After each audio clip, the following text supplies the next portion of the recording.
It's cold, it's wet, and it's about to be very dark. And that's not the ideal combo for my waning motivation as I try and build my fitness ready for next spring.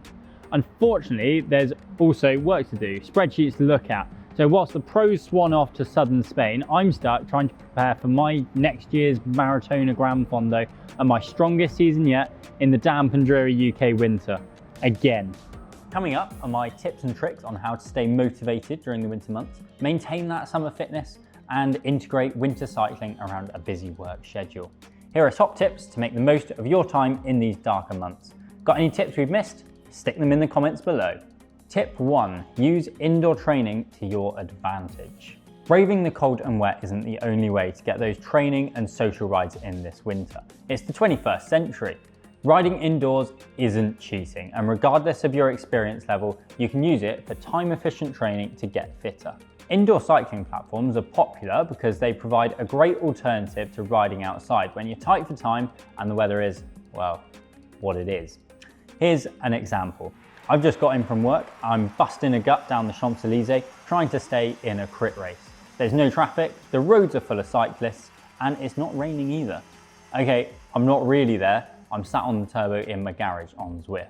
But I can categorically tell you that if I was out in the wet lanes, there's no way I would be putting this much effort in. With a virtual cycling platform, you get the flexibility to choose when and where you ride. Whether it's an early morning spin before heading to the office, or a sneaky lunchtime workout, or an evening race to blow out the cobwebs after work. Zwift will allow you to get a proper session in around the immovable bits of your day. It's pretty easy to get set up on Zwift, and it doesn't need to cost you a kidney. For more information on what you need, check out our Getting Started with Zwift article using the link in the description below. Tip number 2, different sessions for different times of the day. We're all different, but it's also true that we all have times of the day when we're at our strongest, both physically and mentally.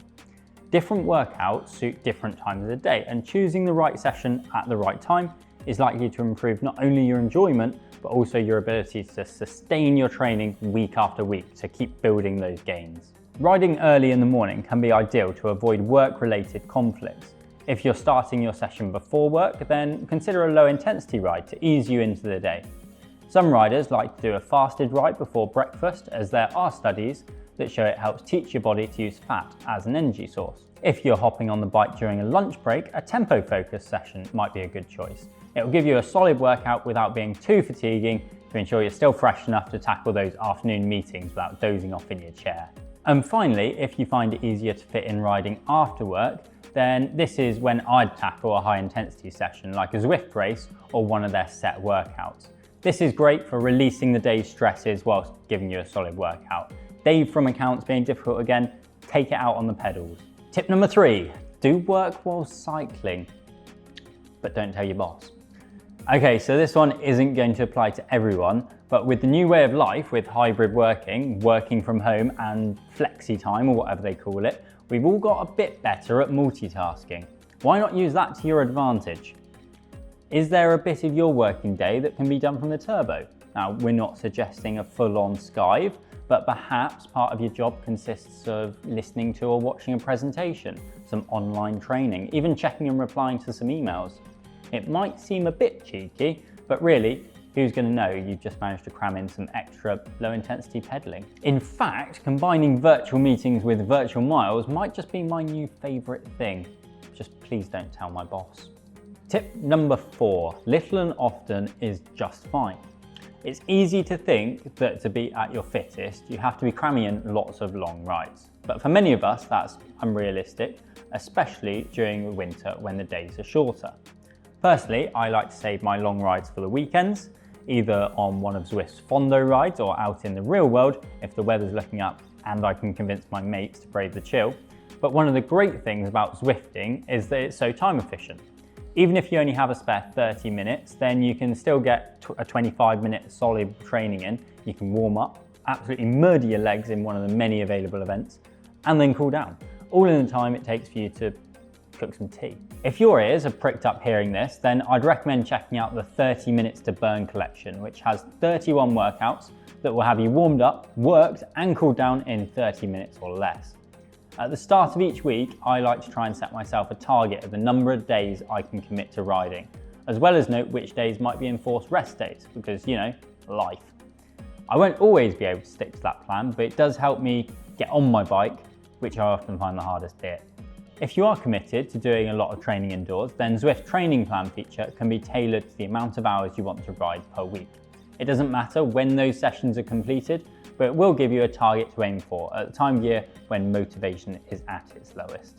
The place where my winter training nearly always comes a cropper is when I start putting things off. Oh, I'll do it this evening, or I'll do it tomorrow.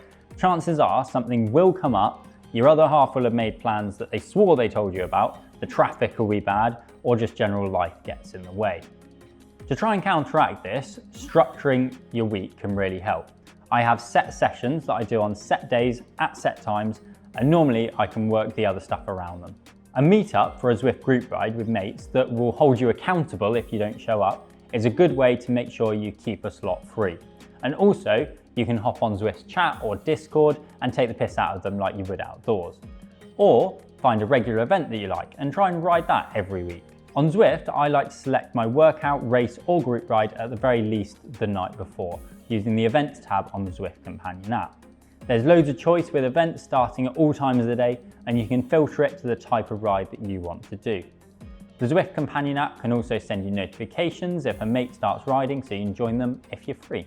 There's also the new clubs feature, which means that more and more real life clubs and new virtual clubs are doing meetups and group rides year round. There's a link to the road.cc Zwift club down in the description, so why not come join us on some rides? Probably got your own mates that are much cooler than us. As a planning add-on tip, I'd recommend creating a dedicated space for your indoor cycling, if that's feasible. This could be in the corner of a garage, a spare room, conservatory, or even your bedroom. But keeping your turbo set up will make it even easier to jump on before or after work.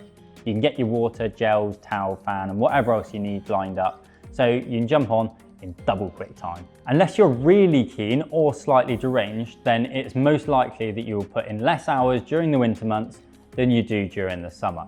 That's not too much of an issue, but it does mean that you need to make your time in the saddle count. Just sitting on a bike and spinning is all well and good, and it's certainly better than doing nothing. But if you've reached a bit of a fitness plateau or want to get the most bang for your buck out of your limited time on the bike, then structured workouts simply can't be beaten. Getting those sessions often used to involve a real-life coach that was rather expensive. But apps like Zwift now mean you have a whole catalogue of professionally tailored workouts and training plans at your fingertips, and the tools to make your own if you prefer. You can track your progress with an FTP test every now and then as well. Trust me, although structured workouts aren't everyone's idea of fun, if you can stick with them, then come next spring, dropping your mates or being able to ride further and faster than ever definitely is fun. For me, nothing has revolutionised my indoor training over the last few years more than Zwift. If it sounds like a bit of you, then you can get a 14-day free trial by following the link in the description, and then after that it's $12.99 a month, and there's no contract, so it's not like you're tied down. Let us know any of your winter training tips down in the comment section below. If you like this kind of content, then give this video a like, subscribe to the channel for more training tips and advice, and we'll see you next time. Right, I'm off to do all that work that I didn't do when I was on the turbo.